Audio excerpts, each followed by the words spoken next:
Hello, Christian. I hope that you are doing well. Okay, so the last time that we met, we were learning how to read notes on the staff. Yeah.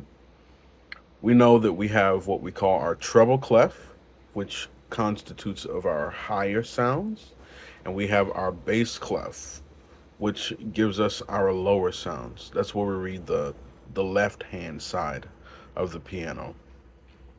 And we know about our grand staff and how there's two staffs on both. We know that whenever we go forward in our alphabet, we're going up, alternating between line and space and line and space. And whenever we go backwards in the alphabet, or we're going lower, we go down, alternating between line and space and line and space. And it makes sense because the bass clef is where the lower sounds are. So you would travel towards the bass clef to get lower, and the treble clef are where the higher sounds are. So you would travel towards the treble clef to get higher. Makes sense, yeah? We also had just discovered our middle C, and we found out there was another reason middle C was called middle C. It's between our treble clef and our bass clef on the staff, right? But we also learned that our middle C belongs to both the treble clef and the bass clef, meaning it could appear closer to our treble clef or it could appear closer to our bass clef. And whichever clef it is closest to will tell us which hand we should be using to play it. If it's closer to the treble clef, we'll use our right hand or our treble hand. And if it's closer to the bass clef, we'll use our left hand or our bass hand. Makes sense, right? Well, we're working on the middle C march, but next we have the 10-second song, a 10-second song, if you will. And if we look at this piece, first things first, we notice we have a little repeat sign at the end. And it looks a little different now, doesn't it? Because it's happening on a grand staff. Instead of seeing the normal two dots that we usually do, we see four. It doesn't change anything about the repeat. It really is just so that you have two dots per staff. So it's still just one repeat sign, and we still only repeat the whole thing one time.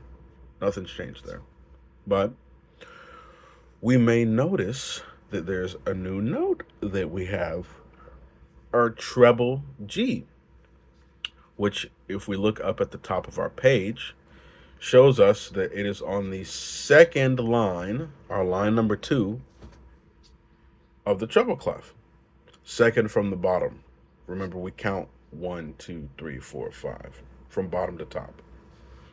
So, yeah, now we have two different notes that we have to worry about. Our middle C, which we see is closest to our treble clef, meaning our treble hand is going to play it. And we have our treble G. The cool thing about this piece in particular is that if your thumb or your finger number 1 is on middle C, that naturally puts your finger number 5 or your pinky on the treble G. So you have two hamburgers, hamburger A and hamburger B. If you see it's down, it'll be hamburger A. And if you see it's a little bit higher, it'll be hamburger B.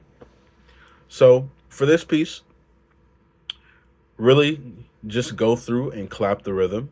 Make sure that that makes sense. Remember that you have to repeat it. And if we look here, we have two different dynamics. One is forte and one is piano. If you look above the repeat sign, it says repeat piano, which means the first time we'll play it at a forte volume, and the second time we'll play it at a piano volume. All right, buddy. I hope that you have a wonderful week.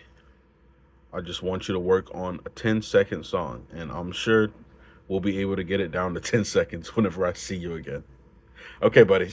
I'll see you.